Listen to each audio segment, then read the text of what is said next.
আল্লাহর নবী বিশ্ব নবী রাহমাতুল লিল আলামিন সাহাবায়ে কেরামদের সামনে কোরআন থেকে বয়ান করছেন। হঠাৎ করে আল্লাহর নবীর চোখ মোবারক থেকে ঝরঝর করে পানি পড়তেছে। আল্লাহ রাসূল সাল্লাল্লাহু আলাইহি সাল্লাম তার চোখে পানি সাহাবায়ে কেরাম সহ্য করতে পারলেন না। সাহাবায়ে কেরাম প্রশ্ন করলেন, লিমা তাবকি ইয়া রাসূলুল্লাহ, ওগো আল্লাহর পয়গম্বর আপনি কান্না করেন কেন, আপনার চোখে কেন পানি? আল্লাহ রাসূল বলেন, সাহাবীরা আমার কষ্ট হচ্ছে, আমার এত বেশি কষ্ট হচ্ছে, শেষ জামানায় আমার এমন কিছু উম্মত থাকবে যে উম্মতরা তারা তাদের জীবনের চাইতে আমি নবী মুহাম্মদ সাল্লাল্লাহু আলাইহি সাল্লামকে ভালোবাসবে। আল্লাহু আকবার। আল্লাহ রাসূলের চোখে পানি দেখে সাহাবায়ে কেরাম প্রশ্ন করলেন, ওগো আল্লাহর নবী আপনার উম্মত আপনাকে ভালোবাসবে, এ তো খুশির খবর, তাহলে আপনি কান্না করেন কেন? সাহাবায়ে কেরামদেরকে উদ্দেশ্য করে আল্লাহ রাসূল বলছেন, সাহাবীরা শেষ জামানায় আমার উম্মতদেরকে শেষ করে দেওয়ার জন্য, আমার উম্মতদেরকে শেষ করে দেওয়ার জন্য ইহুদি মুশরিক কাফেরেরা এমন ভাবে চক্রান্ত করবে, ষড়যন্ত্র করবে, আমার উম্মতকে তারা শেষ করে দিবে। দুনিয়ার জমিনে তাদের উপর নির্যাতন হবে, জুলুম হবে, অত্যাচার হবে। সাহাবায়ে কেরাম প্রশ্ন করলেন, ওগো আল্লাহর নবী তারা কি আমাদের চেয়ে সংখ্যায় কম হবে নাকি? আল্লাহর নবী বললেন, সাহাবীরা তারা তোমাদের চেয়ে সংখ্যায় কম হবে না, বরঞ্চ তোমাদের চেয়ে তারা সংখ্যায় অনেক অধিক হবে, অনেক অধিক। সাহাবায়ে কেরাম প্রশ্ন করলেন, ওগো আল্লাহর নবী তারা যদি আমাদের চেয়ে সংখ্যায় অনেক অধিক হয় তাহলে কাফের মুশরিকরা তাদের উপর কেন নির্যাতন করবে, অত্যাচার করবে, জুলুম করবে? আমরা তো সংখ্যায় অল্প, এতেই করে কাফের মুশরিকরা আমাদেরকে ভয় পায়, আমাদের সামনে কাফের মুশরিকরা চোখ তুলে তাকানোর সাহস পায় না। আপনার উম্মতের সংখ্যা বেশি হবে, তারপরেও কেন আপনার উম্মতের উপরে কাফের মুশরিকরা চড়াও হবে? আপনার উম্মতের উপর কেন অত্যাচার করবে, জুলুম করবে, নির্যাতন করবে? আল্লাহ রাসূল বললেন, সাহাবীরা আমার উম্মতদের মধ্য থেকে মুষ্টিমেয় কিছু উম্মত আমাকে তাদের জীবনের চেয়েও ভালোবাসবে, কিন্তু এই উম্মতদের মধ্যেও এমন কিছু উম্মত থাকবে যারা হবে নামে মুসলমান, গরু খাওয়া মুসলমান, যাদের মধ্যে ক্ষমতার লোভ ঢুকে যাবে। কিসের লোভ ঢুকে যাবে? ক্ষমতার লোভ ঢুকে যাবে। কেমন ক্ষমতার লোভ? কেমন ক্ষমতার লোভ? তাদের সামনে, এই সমস্ত মুসলমান শাসকদের সামনে মুসলমানদের উপরে অত্যাচার করা হবে, জুলুম করা হবে, মুসলমানের দেশ দখল করা হবে, মুসলমানদের উপরে অত্যাচারের স্টিম রোলার চালানো হবে। কিছু মুসলমান শাসক থাকবে, তারা তাকিয়ে তাকিয়ে তামসা দেখবে, প্রতিবাদ করার ক্ষমতা সাহস থাকবে না। কারণ প্রতিবাদ করতে গেলে কাফের মুশরিকদের উপরে কথা বললে তাদের ক্ষমতা চলে যাবে, এই ভয়ে তারা কথা বলবে না। ঠিক কিনা বলুন? বাংলাদেশের যুবকদের দিকে তাকাইলে দেখা যায় বর্তমানে বাংলাদেশের ম্যাক্সিমাম যুবক তারা ইসলাম থেকে দূরে সরে গেছে, তাদের চাল চলন ইহুদি খ্রিস্টানদের চেয়ে আরো নষ্ট হয়ে গেছে। ঠিক কিনা বলেন? দেখবেন বর্তমানে বাংলাদেশের রাস্তাঘাটে এখন এক শ্রেণীর যুবক পাওয়া যায় যারা কিনা হাফ প্যান্ট পরে চলাফেরা করে। হ্যাঁ, ব্যাপক হারে বাংলাদেশে হাফ প্যান্ট পরা যুবকদের সংখ্যা বেড়ে যাচ্ছে, ব্যাপক হারে বেড়ে যাচ্ছে। বাংলাদেশের যুবকরা, স্কুল কলেজের ছাত্ররা এখন হাফ প্যান্ট পরে তারা রাস্তায় বাইক চালায়। ঠিক কিনা বলুন? এগুলো ইহুদি খ্রিস্টানদের চক্রান্ত, ষড়যন্ত্র। এইভাবে চক্রান্ত ষড়যন্ত্র করে আমাদের যুব সমাজকে ধ্বংস করা হচ্ছে। আজকে বাংলাদেশের কলেজ ইউনিভার্সিটিতে কোনো পড়াশোনা নাই, আজকে যুবকরা মাদকাসক্ত হয়ে যাচ্ছে, আজকে স্কুল কলেজগুলোতে নাচ গান শেখানো হচ্ছে, আমাদের প্রজন্মকে ধ্বংস করা হচ্ছে। ঠিক কিনা বলুন?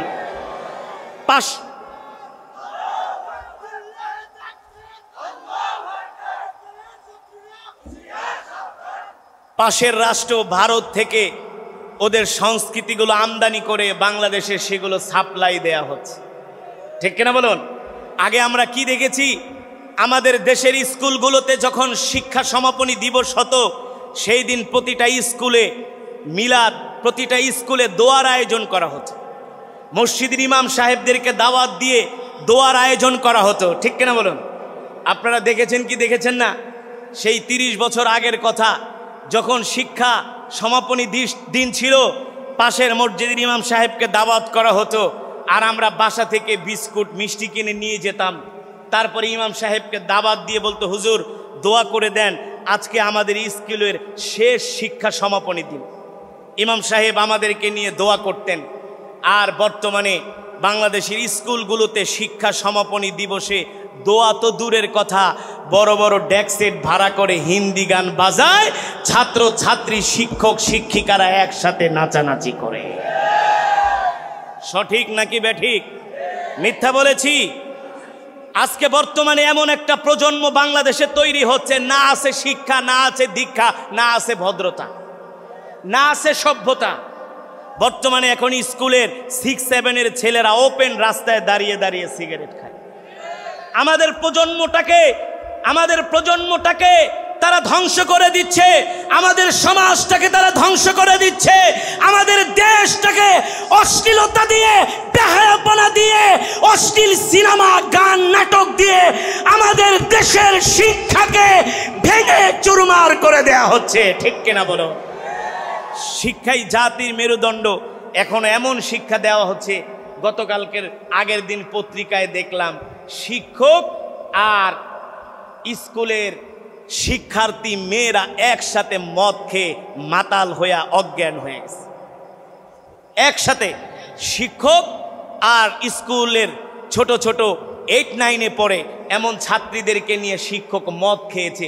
মদ খেয়ে ছাত্রীও অজ্ঞান, শিক্ষকও অজ্ঞান হয়ে গেছে, সেন্সলেস হয়ে গেছে। বলেন নাউজুবিল্লাহ। মুসলমান, এইভাবে একটা জাতি চলতে পারে না, এইভাবে শিক্ষা ব্যবস্থা চলতে পারে না, ঠিক কিনা বলুন? এই দেশের শিক্ষা ব্যবস্থাকে যদি আবার নতুন করে ঢেলে সাজাতে হয়, সেই 30-40 বছর আগে ফিরে যেতে হবে। প্রতিটা ক্লাসে বাধ্যতামূলক ধর্মীয় শিক্ষা দিতে হবে, ঠিক কিনা বলুন?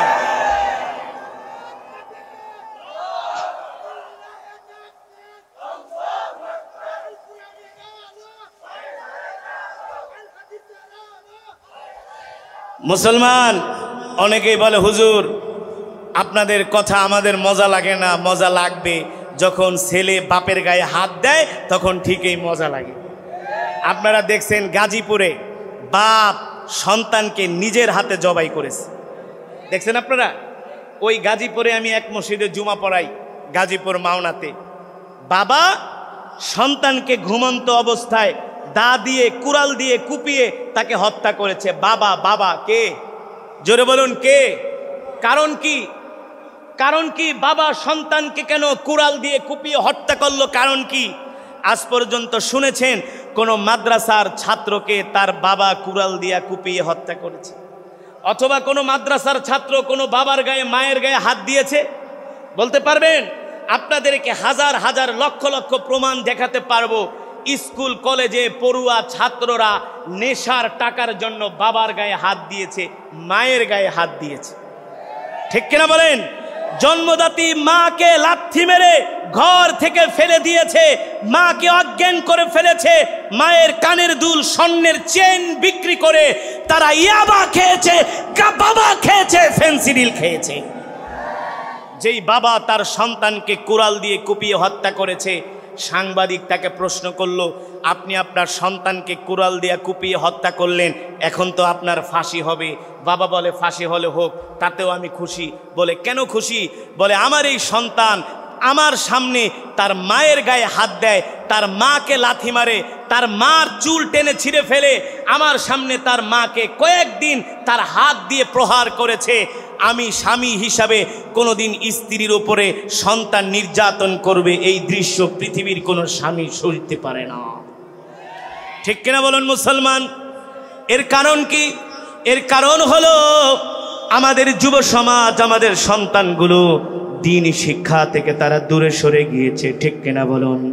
কোরআনের শিক্ষা থেকে তারা দূরে সরে গিয়েছে। আজকে কোরআনের শিক্ষা না থাকার কারণে দ্বীনি শিক্ষা না থাকার কারণে আমাদের সন্তানগুলো নষ্ট হয়ে যাচ্ছে, আমাদের সন্তানগুলো মাদকাসক্ত হয়ে যাচ্ছে, আমাদের সন্তানগুলো তারা নেশাখোর হয়ে যাচ্ছে, আমাদের সন্তানগুলো গাঁজাখোর হয়ে যাচ্ছে, আমাদের সন্তানগুলো বখাটে হয়ে যাচ্ছে। বাবার সামনে সন্তানের এমন নির্মম পরিণতি দেখে জন্মদাতা বাবা, জন্মদাত্রী মা চোখের পানি ছেড়ে দিয়ে ওলামায়ে কেরাম, আলেম ইমাম সাহেবদের কাছে এসে বলে, হুজুর আমার সন্তানটা নষ্ট হয়ে গেছে, আমার সন্তানকে ভালো করার জন্য আমাকে একটা তাবিজ দেন, আমাকে একটু পানি পড়া দেন। আমরা বলি, আপনার সন্তানকে এখন তাবিজ পানি পড়া কেন? আপনি যদি হুজুরদেরকে তাবিজ বানায়ও আপনার সন্তানের গলায় দেন, তারপরও আপনার সন্তান কোনোদিন ঠিক হবে না। এর কারণ হলো, আপনি যদি ছোটবেলা থেকে আপনার সন্তানকে দ্বীনি শিক্ষায় শিক্ষিত করতেন, কোরআনের শিক্ষায় শিক্ষিত করতেন, তাহলে কখনো আপনার এই সন্তান নেশার টাকার জন্য আপনার গায়ে হাত দিত না। জোরে বলুন, হাত দিত। আল্লাহ রসুল বলেছেন, তলাবুল ইলমি ফারিদাতুন আলা কুল্লি মুসলিম, কোরআনের শিক্ষা করা প্রত্যেকটা মুসলমান নরনারীর উপরে ফরজ। ঠিক কিনা বলুন? ও মুসলমান, এই কোরআন আল্লাহর এমন এক কালাম, এই কোরআন এমন এক কিতাব, এই কোরআন তেলাওয়াত করলে, এই কোরআনের তেলাওয়াত শুনলে পাথরের মতো হৃদয়টাও মোমের মতো গলে যায় কি যায় না? কলেজ ইউনিভার্সিটির এমনও স্টুডেন্ট আছে জীবনেও কোনোদিন নামাজ পড়ে না, জীবনেও কোনোদিন তারা মসজিদের ধারে কাছেও যায় না, অথচ তারা কোরআন তেলাওয়াত শুনে আমাদেরকে ফোন দেয়, হুজুর জীবনে অনেক গান শুনেছি, আপনার কোরআন তেলাওয়াত শোনার পরে গান শোনা ছেড়ে দিয়েছি। ঢাকা ইউনিভার্সিটির কয়েকজন স্টুডেন্ট বাড়ি এই সিরাজগঞ্জে আমাকে ফোন করেছে, হুজুর জীবনে অনেক গান শুনেছি, অনেক নাফরমানি করেছি, পুরাটা সময় হিন্দি গান শুনা সময় কাটাতাম, একদিন হঠাৎ করে মোবাইলে দেখি কোরআন তেলাওয়াত, হেডফোন লাগিয়ে কোরআন তেলাওয়াত শুনতে লাগলাম। কোরআন শুনতে শুনতে এমন ভালো লাগা শুরু হলো, হুজুর সেই দিন থেকে তওবা করেছি, আর কোনোদিন জীবনেও গান শুনবো না, আর কোনোদিন এই হাত দিয়ে নেশা ধরবো না, কোনোদিন হারাম কাজের দিকে যাব না, আর কোনোদিন নামাজ ছেড়ে দিব না। ও মুসলমান, আল্লাহর কসম করে বলি, সংসদ থেকে যদি এই কোরআনের শিক্ষাকে প্রত্যেকটা কলেজ, স্কুল, ইউনিভার্সিটিতে বাধ্যতামূলক করা হয়, এদেশের মুসলমানের সন্তানগুলো নেশাখোর তো দূরের কথা, এক একজন আল্লাহর ওলি হয়ে যাবে।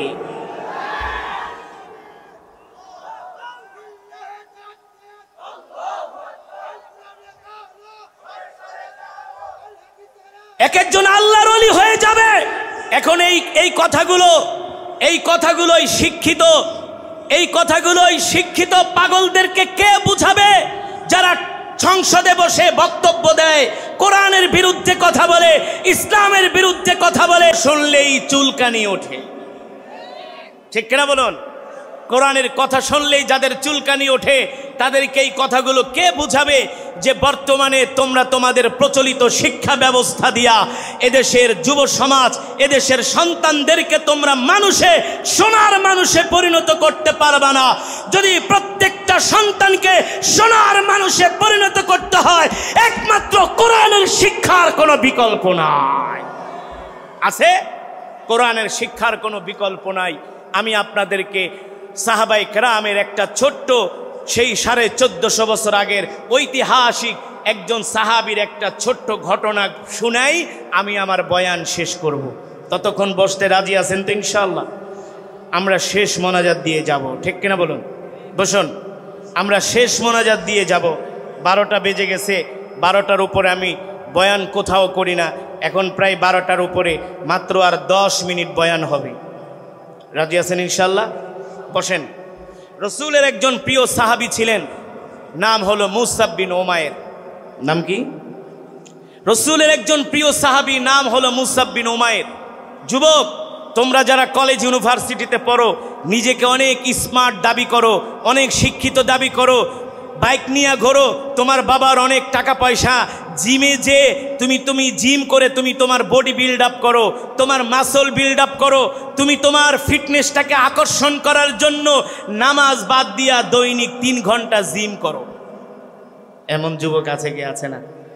আপনাদের এই দেশে আছে, পলাশবাড়ি গাইবান্ধায় আছে এমন যুবক বাংলাদেশে এখন বের হয়েছে যারা প্রতিদিন 3 ঘন্টা জিম করে সিক্স প্যাক বানানোর জন্য, নিজের ফিটনেসটাকে আকর্ষণীয় করার জন্য।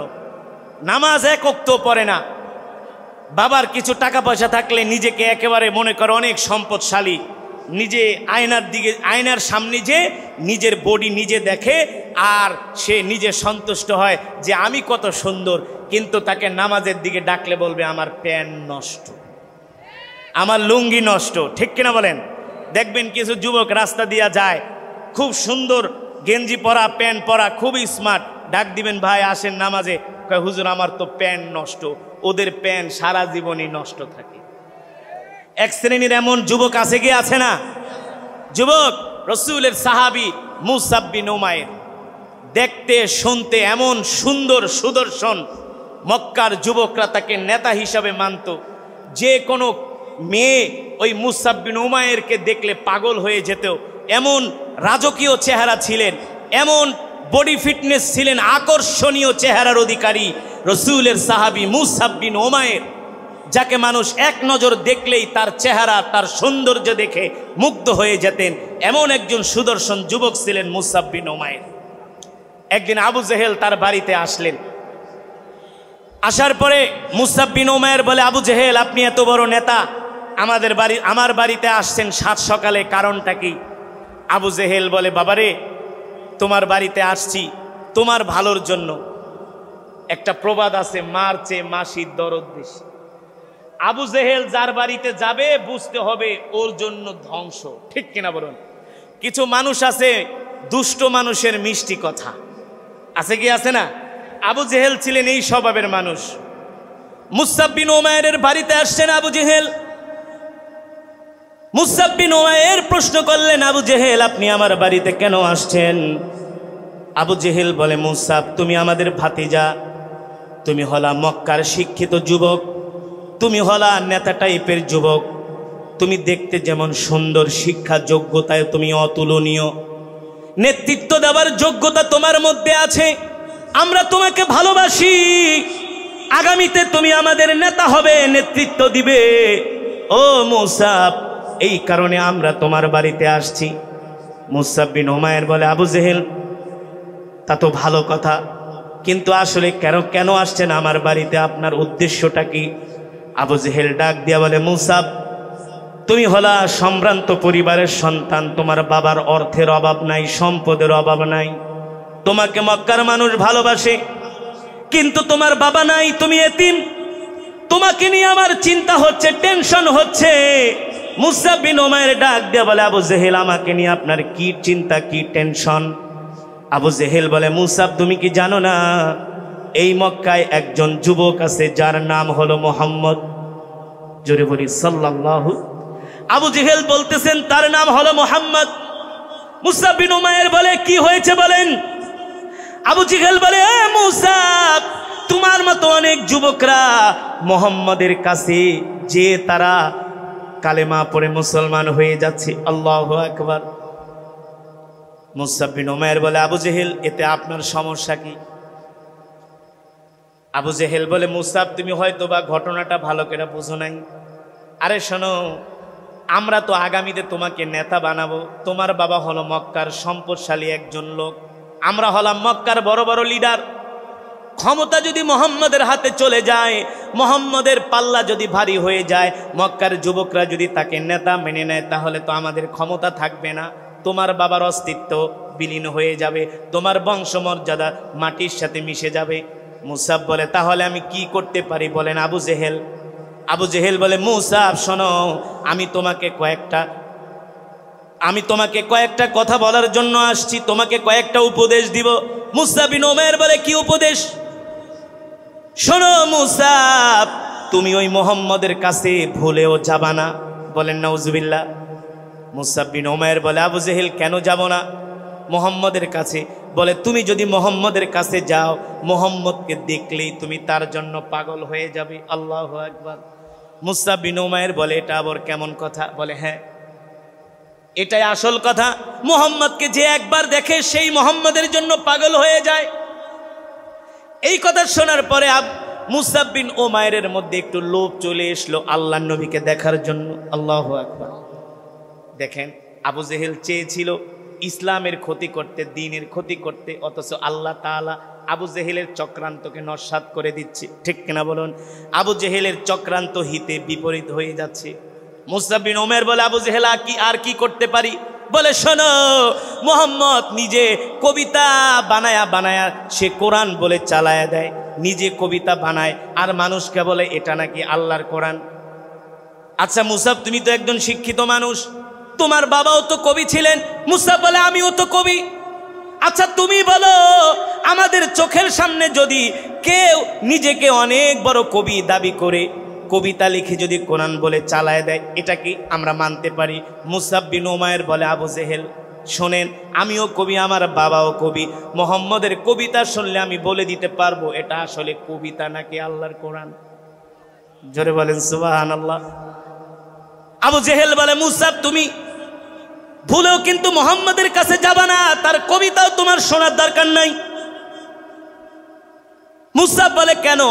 আমি যদি মোহাম্মদকে এক নজর দেখে আসি এতে আপনার সমস্যা কি? বলে শোনো, সমস্যা হলো মোহাম্মদের কাছে যে যায় সে আর ফিরে আসতে পারে না, সে মোহাম্মদের সঙ্গী হয়ে যায়। আল্লাহু আকবার। মুসআব বিন উমাইর বলে ঠিক আছে আবু জেহেল আপনি চলে যান, আমি একজন শিক্ষিত মানুষ, আমি ভেবে দেখব কি করা যায়। আবু জেহেল চলে আসলেন। মুসআব বিন উমাইর মনে মনে চিন্তা করতেছে, যেই লোকটার নামে আমার কাছে এত কিছু বলে গেল, আমি আবু জেহেলের কথা কেন শুনবো? আবু জেহেল তো হলো একটা ছেঁচড়া টাইপের মানুষ। আবু জেহেল তো মানুষের টাকা নিয়ে আর ফেরত দেয় না। আবু জেহেল তো মানুষের সাথে দুই নাম্বারি করে মিথ্যা কথা বলে, মানুষকে ধোকা দেয়। এটা তো মক্কার সব মানুষই জানে। সুতরাং আবু জেহেলের কথা আমি শুনবো না, আমি আমার চোখ দিয়া একদিন মোহাম্মদকে দেখে আসব। আল্লাহু আকবার। জোরে বলুন আল্লাহু আকবার। এই যুবক, তুমি আর কি সুন্দর, তোমার চেয়ে আরো কোটি কোটি গুণ সুন্দর ছিলেন মুসআব বিন উমাইর। তোমার বাবার কয় টাকার মালিক, তুমি আর কি শিক্ষিত, তোমার চেয়ে আরো অনেক অনেক অনেক শিক্ষিত ছিলেন মুসআব বিন উমাইর, যার চেহারা সৌন্দর্য দেখে মক্কার মানুষ মুগ্ধ হয়ে যেত। এমন একজন যুবক ছিলেন মুসআব বিন উমাইর। একদিন মুসআব বিন উমাইর সিদ্ধান্ত নিলেন, আমি আমার নিজের চোখে মোহাম্মদকে একদিন দেখতে যাব, আবু জেহেলের কথা আমি শুনবো না। একদিন সন্ধ্যার সময় মুসআব বিন উমাইর ঘর থেকে বের হয়েছে আল্লাহর নবীকে দেখার জন্য। আল্লাহর নবী পাহাড় জাবালে আবু কুবাইসের পাদদেশে বসে, এক সাইডে বসে সাহাবায়ে কেরামদেরকে দ্বীনের কথা শোনাতেন, কোরআনের নসিহত শোনাতেন সাহাবায়ে কেরামদেরকে। ঘুটঘুটে অন্ধকারের মধ্যে মুসআব বিন উমাইর গেলেন আল্লাহর নবীকে দেখতে। হালকা হালকা অন্ধকার, তেমন কোনো আলো নাই, তেমন কোনো বাতি নাই। মুসআব বিন উমাইর দূর থেকে আল্লাহ রসুলের চেহারা এক নজর দেখেই নবীজির জন্য পাগল হয়ে গেছে। নবীজির চেহারা মোবারক দেখে মুসআব বিন উমাইর বাইতুল্লাহর দিকে তাকায় বলে আল্লাহি রব্বিল কাবা, রবের কাবার কসম খায়া বলি এ তো মানুষ না, মনে হয় আকাশ থেকে পূর্ণিমার চাঁদ উদিত হয়েছে। মুসআব বিন উমাইর বলে আবু জেহেল তো ঠিকই বলছে, তার চেহারা দেখলে তো কেউ লোভ সামলাইতে পারে না তাকে না দেখার জন্য। সুবহানাল্লাহ। যতই আল্লাহ রসুলের চেহারার দিকে তাকাচ্ছেন ততই মুসআব বিন উমাইর আগে আগে সামনে যাচ্ছেন নবীজিকে আরো কাছ থেকে দেখার জন্য। কেনই দেখবে না, আমার নবীর মতো, আমার নবীকে আল্লাহ তাআলা যে সৌন্দর্য দান করেছেন, আমার নবীর মতো এত সুন্দর করে আল্লাহ তাআলা পৃথিবীতে কাউকে সৃষ্টি করে না, কাউকে সৃষ্টি করে নাই। মুসআব বিন উমাইর বলে আমি আরো সামনে এগিয়ে গেলাম। এতক্ষণ তো দেখেছি তার চেহারা, এখন শুনতেছি তার জবানে সুমধুর কণ্ঠে কোরআনের তেলাওয়াত। জোরে বলেন সুবহানাল্লাহ। ও যুবক বন্ধু, এতক্ষণ পর্যন্ত আমি যে কোরআন পড়েছি দোস্ত, সেই কোরআন আল্লাহর রাসূল তেলাওয়াত করছেন।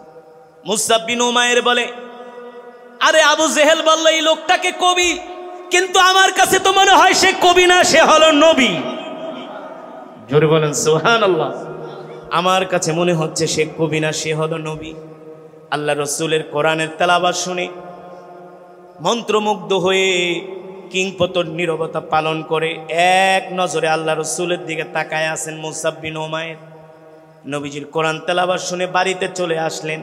একে তো নবীজির চেহারা দেখা পাগল হয়ে গেছে, দ্বিতীয়ত নবীজির কোরআন শুনে পাগল হয়ে গেছে। এখন বাড়িতে এসে চিন্তা করতেছে, হায় রে আবু জেহেল ওই লোকটার নামে বলল কি আর আমি দেখলাম কি, এখন আর হিসাব নিকাশে মিলে না।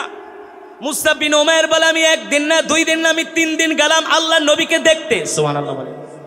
হঠাৎ করে আল্লাহ রসুল দেখেন একটা যুবক দূর থেকে দাঁড়িয়ে দাঁড়িয়ে আল্লাহ রসুলকে অনুসরণ করে, আল্লাহ রসুলকে অবজারভেশন করে, আল্লাহ রসুলের দিকে তাকায় থেকে আবার চলে যায়। 3য় দিন আল্লাহ রসুল ডাক দিলেন, তালিয়া শাবাবে, যুবক এদিকে আসো, আসো, তোমার নাম কি, কোথায় তোমার বাড়ি, কোথায় তোমার ঘর, আমি দেখি তুমি মাঝে মাঝে আসো আবার চলে যাও, কি তোমার পরিচয়? মুসাব বিন উমাইর বলে, শোনেন আমার নাম হলো মুসাব বিন উমাইর। আল্লাহ নবী বলেন, আমি তোমার বাবাকে চিনি, তোমার বাবা ছিলেন মক্কার অনেক বড় একজন ব্যবসায়ী, অনেক বড় সম্পদশালী লোক। মুসাব বিন উমাইর বলে, আপনি ঠিকই বলেছেন, তো তোমার বাবা তো হলো মূর্তি পূজক, তোমার বাবা মূর্তি পূজক মানে তুমিও মূর্তি পূজক, তুমি আমার মজমায় কেন আসো, কারণ কি? মুসাব বিন উমাইর বলে, ওগো মোহাম্মদ শোনেন, গত 3 দিন আগে আবু জেহেল আমার বাড়িতে গিয়েছে, যে আপনার নামে এক গাদা মিথ্যা কথা বলেছে। কি বলেছে আবু জেহেল? আপনি নাকি জাদুকর, বলেন নাউজুবিল্লাহ। বলেছে, এ মুসাব, মুহাম্মদ হুয়া মাজনুন, হুয়া শায়ের, হুয়া কাহেন, মোহাম্মদ হলো জাদুকর, মোহাম্মদ হলো কবি, মোহাম্মদ হলো গণক। আল্লাহ রাসূল সাল্লাল্লাহু আলাইহি সাল্লাম মুসাব বিন উমাইরের দিকে তাকায় বলে, শোনো যুবক, আবু জেহেল আমাকে গণক বলেছে, কবি বলেছে, আমাকে গণক বলেছে, কবি বলেছে, আমাকে মিথ্যাবাদী বলেছে, তোমার কাছে আমাকে কি মনে হয়? মুসাব বিন উমাইর বলে, ওগো মুহাম্মদ শোনেন, আমি কাবার কসম খায়া বলি, আবু জেহেল যা বলেছে তার সব কথা মিথ্যা, আপনি কবি না, আপনি হলেন নবী। আপনি কবি না, আপনি হলেন নবী। কিভাবে বুঝলা? বলে, কেন বুঝবো না, আমার বাবা ছিলেন কবি, দাদা ছিলেন কবি, আমিও মক্কার একজন শিক্ষিত যুবক, আমিও কবিতা লিখি, রবের কসম খায়া বলি, কাবার কসম খায়া বলি, আপনার কবিতার সাথে দুনিয়ার কোনো কবির কবিতার কোনো মিল নাই। তাহলে তুমি কি বলতে চাও? আপনি যেটা তেলাওয়াত করেন এটা হলো কোরআন, এটা হলো কি? কোরআন, এটা হলো কোরআন। যুবক, তোমার চেয়ে আরো সুন্দর, সুশিক্ষিত, সুদর্শন, মক্কার সম্পদশালী একজন যুবক, যার বাবা ছিলেন মক্কার বিলিনিয়ার, মক্কার অনেক বড় শিল্পপতি, সিআইপি যাকে বলা হয়, যার হাতে মক্কার অর্থনীতির চাবি থাকতো, মুসাব বিন উমাইরের বাবা। সেই যুবক বলতেছে, আমিও শিক্ষিত যুবক, আপনার কবিতা শুনে মনে হচ্ছে এটা কবিতা না, এটা হলো কোরআন। মক্কার যুবক কাফেররা আপনাকে কবি বলে, আমি বললাম আপনি নবী। আল্লাহ রসুল বললে, তুমি সত্যি বলছো? বলে, হ্যাঁ সত্যি বলছি। আল্লাহ নবী বলে, যুবক, যদি তোমার কথা সত্য হয় আমি তোমাকে একটা প্রস্তাব দিব, আমার প্রস্তাবটা রাখবে? মুসাব বিন উমাইর বলে, কি প্রস্তাব দিবেন বলেন? আপনার প্রস্তাব মানতে যে আপনি আমাকে একজন সাহসী যুবকের ভূমিকায় পাবেন, সাহসী যুবকের ভূমিকায় পাবেন। বর্তমানে তো বাংলাদেশে এমন কিছু যুবক আছে, ওরা দিনের কথা শুনলে ভয় পায়, ঠিক কিনা বলুন? কোরআনের কথা শুনলে ভয় পায়। ওদেরকে যদি কোরআনের আন্দোলনে, দিনী আন্দোলনে ডাকা হয়, ওরা পুলিশের মাইরকে ভয় পায়, ঠিক কিনা বলুন? আলেমদেরকে দেখলেই তারা মনে করে জঙ্গি। বর্তমানে প্রাইভেট ইউনিভার্সিটিতে এমন অনেক স্টুডেন্ট আছে যারা মুসলমান নামে মুসলমানের সন্তান, ওদের মাঝে কোনো ইসলাম ধর্মের ধও নাই, ঠিক কিনা বলেন? ইসলাম ধর্মের ওদের কাছে কোনো নাম নিশানাও নাই। এমন কিছু যুবক বর্তমানে আছে। ও যুবক, অথচ রসুলের সাহাবী মুসাব বিন উমাইর মূর্তি পূজক, এখনো কালেমা পড়ে মুসলমান হয় নাই, মাত্র 3 দিন আল্লাহ রসুলের জবানে কোরআন শুনেছে। আল্লাহ রসুল বলছে, শোনো যুবক, আমি তোমাকে একটা প্রস্তাব দিব, আমার প্রস্তাবটা তুমি রাখবে? মুসআব বিন উমাইর বলে, কি বলেন? রাখবো মানে আপনি আমাকে মক্কার একজন সাহসী যুবকের ভূমিকায় পাবেন, আমি কাউকে ভয় পাই না, আপনি কি প্রস্তাব আমাকে দিবেন বলুন। আল্লাহ রসুল বলে, যুবক, তুমি যদি সত্যিকার অর্থে আমাকে ভালোবাসো, কোরআনের তেলাওয়াত যদি তোমার ভালো লেগে থাকে, তুমি যদি মনে করো আবু জেহেলের কথা মিথ্যা, তাহলে তুমি এখনই আমার হাতে হাত রেখে কালেমা পড়ে মুসলমান হয়ে যাবে। জোরে বলেন সুবহানাল্লাহ। আল্লাহর নবী মুসআব বিন উমাইরকে প্রস্তাব দিতে রাত দেরি, মুসআব বিন উমাইর আল্লাহ রসুলের কাছে হাত বাড়ায় দিছে, ওগো নবীজি, আপনার হাতের উপরে আমি আমার হাত রাখলাম, আপনি এখনই আমাকে কালেমা পড়ে মুসলমান বানিয়ে দেন, আমি এখনই কালেমা পড়ে মুসলমান হয়ে যাব। আল্লাহু আকবার। যুবক, মুসআব বিন উমাইর শুধু কালেমা পড়ে মুসলমান হন নাই, আল্লাহর জমিনে আল্লাহর দ্বীনকে জিন্দা করার জন্য, আল্লাহর জমিনে আল্লাহর দ্বীনকে কায়েম করার জন্য রাসূলের এই সাহাবী শেষ পর্যন্ত উহুদের ময়দানে আল্লাহর দ্বীন বিজয় করার জন্য তিনি শাহাদাত বরণ করেছেন। এখনো তার লাশটা, তার মাকবারাটা সেই উহুদের ময়দানে আছেন, রসুলের প্রিয় সাহাবী মুসআব বিন উমাইর। এই কারণে যুবক, আমি তোমাদেরকে বলবো, আমার বাংলাদেশের লক্ষ্য, মিশন আর ভীষণ হচ্ছে এদেশের যুব সমাজকে দ্বীনের পথে, ইসলামের পথে নিয়ে আসা। কারণ এদেশের যুবকরা যদি পরিবর্তন হয়ে যায়, বাংলাদেশ পরিবর্তন হয়ে যাবে, ঠিক কিনা বলুন? এদেশের যুব সমাজ যদি মসজিদে প্রবেশ করে, সিনেমা হল, নাটক, অশ্লীলতা বন্ধ হয়ে যাবে। এদেশের যুবকরা যদি মসজিদে প্রবেশ করে, এই দেশের যুবকরা যদি 5 ওয়াক্ত সালাত আদায় করে, আল্লাহর কোরআন মেনে চলে, তাহলে এদেশ থেকে ইয়াবা, গাঁজা, ফেনসিডিল বন্ধ হয়ে যাবে, ঠিক কিনা বলুন? এই কারণে আমাদের মিশন আর ভীষণ হচ্ছে কলেজ, ইউনিভার্সিটির আমাদের কলিজার টুকরা যুবকদেরকে দ্বীনের পথে নিয়ে আসা, কোরআনের ছায়াতলে তাদেরকে নিয়ে আসা, তাদেরকে কথা বুঝানো আমাদের দরকার। আমরা মুসলমান, আমাদের ধর্ম ইসলাম, ইসলাম ছাড়া এই পৃথিবীতে অন্য কিছু আমাদেরকে মুক্তি দিতে পারে না, ঠিক কিনা বলো? শান্তির আর মুক্তির পথই হলো ইসলাম, শান্তির আর মুক্তির পথই হলো ইসলাম। আজকে কত যুবক হতাশায় ভুগে, ডিপ্রেশনে ভুগে, মানসিক সমস্যা হয়ে যায় টেনশন করতে করতে। বলবো যুবক, কোনো চিন্তা করো না, টেনশন করো না।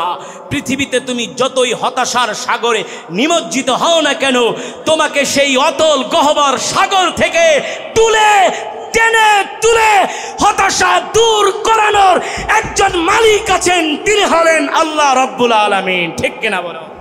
আসো, তার কোরআনের ছায়া তলে আসো, দ্বীনের ছায়া তলে আসো। যতই হতাশা, ডিপ্রেশন থাকুক না কেন, সব কিছু শেষ হয়ে যাবে।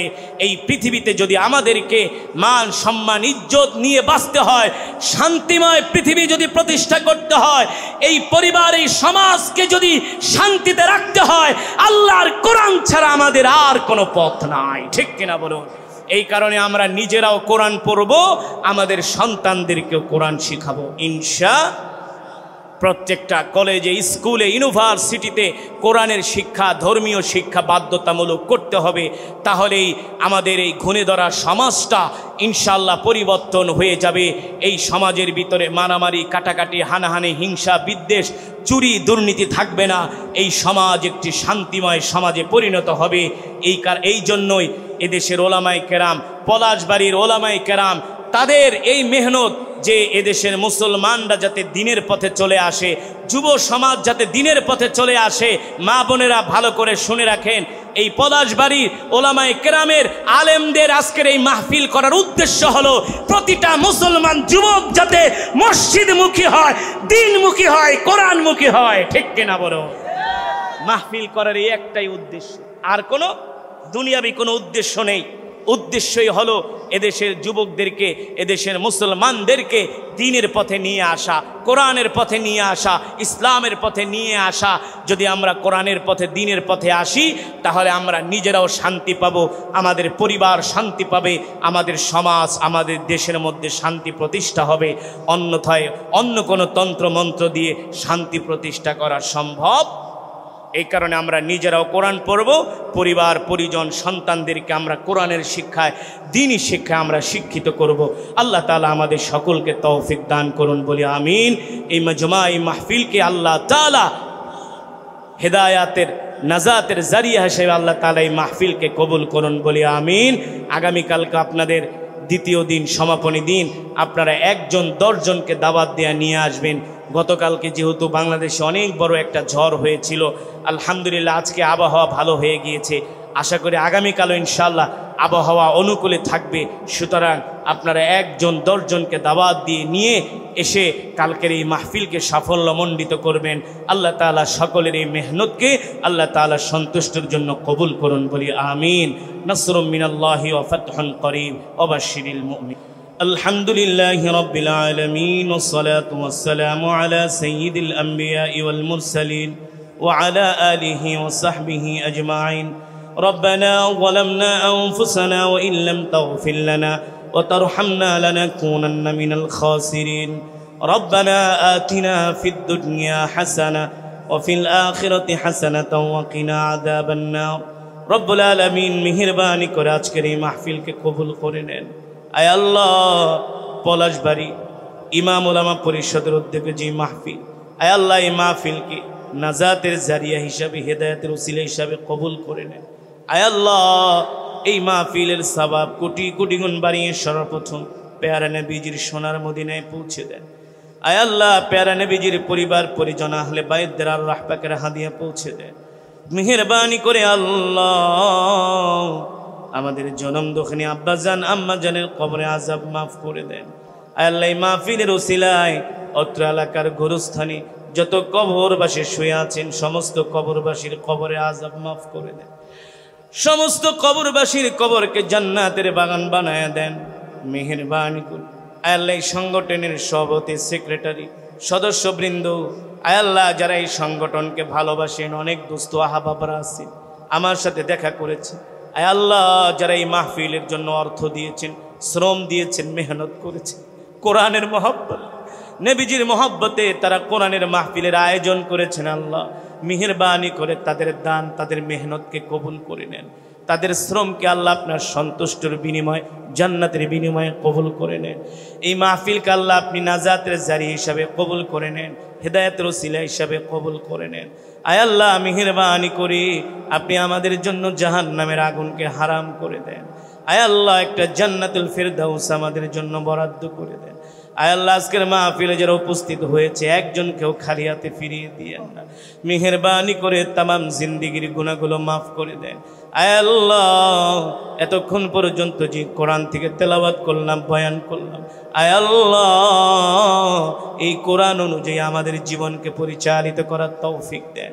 আয় আল্লাহ, আমাদের দেশে, সংসদে, আমাদের রাষ্ট্রে, আমাদের সমাজে আল্লাহ কোরআনকে, কোরআনের আইনকে প্রতিষ্ঠা করার জন্য আল্লাহ আপনি আমাদের তৌফিক দিয়ে দেন।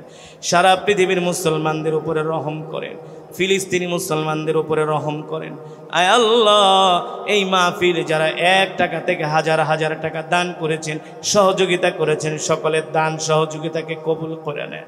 আয় আল্লাহ, যারা এই মাহফিলের জন্য খাটাখাটনি করেছেন, মেহনত করেছেন, তাদের এই খাটাখাটনিকে কবুল করে নেন। আয় আল্লাহ, যে যে উদ্দেশ্য নিয়ে হাত উঠিয়েছে, মেহেরবানি করে সকলের মনের নেক আশাগুলো পূর্ণ করে দেন। আয় আল্লাহ, জাহান্নামের আগুন হারাম করে দেন। আমাদের জন্য একটা জান্নাতুল ফেরদাউস ওয়াজিব করে দেন। রব্বুল আলামিন মেহেরবানি করে মালিক এলাকার প্রতিটা ঘরের মধ্যে রহমত বরকত নাজিল করে দেন। আমাদের দেশের উপর রহমত নাজিল করে দেন। আয় আল্লাহ, বাংলাদেশের বিভিন্ন জায়গায় গতকালকে বন্যা হয়েছে, সিডর হয়েছে, অনেক মানুষ মারা গিয়েছে, অনেকের ঘর বাড়ি, ফসলি ক্ষেত ক্ষতিগ্রস্ত হয়েছে। আল্লাহ, আপনি তাদেরকে সাহায্য করেন, তাদের উপর রহম করেন। আমাদের গুনার কারণে, নাফরমানির কারণে আমাদের উপরে এই আযাব, গজব, বালা মুসিবত দিয়েন না। আয় আল্লাহ, সকলের মনের নেক আশাগুলো পূর্ণ করে দেন। আগামীকালকের মাহফিলকে আল্লাহ আপনি সফল করে নেন। আগামীকালকের সমাপনী দিবসের মাহফিলকে কবুল করে নেন। আয় আল্লাহ, যে যে উদ্দেশ্য নিয়ে আপনার শাহী দরবারে হাত উঠিয়েছে, সকলের মনের নেক আশাগুলো পূর্ণ করে দেন। রব্বির হামহুমা কামা রব্বায়ানি সগীরা رب ارحمهما كما ربياني صغيرا اللهم إني أسألك علما نافعا ورزقا طيبا وعملا متقبلا رب إني لما أنزلت إلي من خير فقير رب أني مسني الضر وأنت أرحم الراحمين رب أني مغلوب فانتصر يا حي يا قيوم برحمتك أستغيث يا ذا الجلال والإكرام يا ذا الجلال والإكرام حسبنا الله ونعم الوكيل نعم المولى ونعم النصير اللهم إنا نجعلك في نحورهم ونعوذ بك من شرورهم إنا لله وإنا إليه راجعون اللهم أجرني في مصيبتي واخلف لي خيرا منها اللهم إني أسألك بأني أشهد أنك أنت الله لا إله إلا أنت الأحد الصمد الذي لم يلد ولم يولد ولم يكن له كفوا أحد রব্বুল আলামিন এতক্ষণ পর্যন্ত যত দোয়া করলাম সব দোয়াগুলোকে কবুল করে নেন সব দোয়াগুলোকে কবুল করে নেন প্রত্যেকটা দোয়াকে আল্লাহ আপনি কবুল করে নেন সকলের মনের নেক আশাগুলো আল্লাহ পূরণ করে দেন যারা অসুস্থ সুস্থতা দান করে দেন আল্লাহ আপনার রহমতের চাদর দিয়ে আমাদেরকে ঢেকে দেন আমাদের জান মাল আপনার কুদরতি হাতে সুপর্দ করলাম আল্লাহ আপনি জিম্মাদারি হয়ে যান সুবহান রাব্বিকা রাব্বিল ইজ্জাতি আম্মা ইয়াসিফুন ওয়া সালামুন আলাল মুরসালিন والحمد لله رب العالمين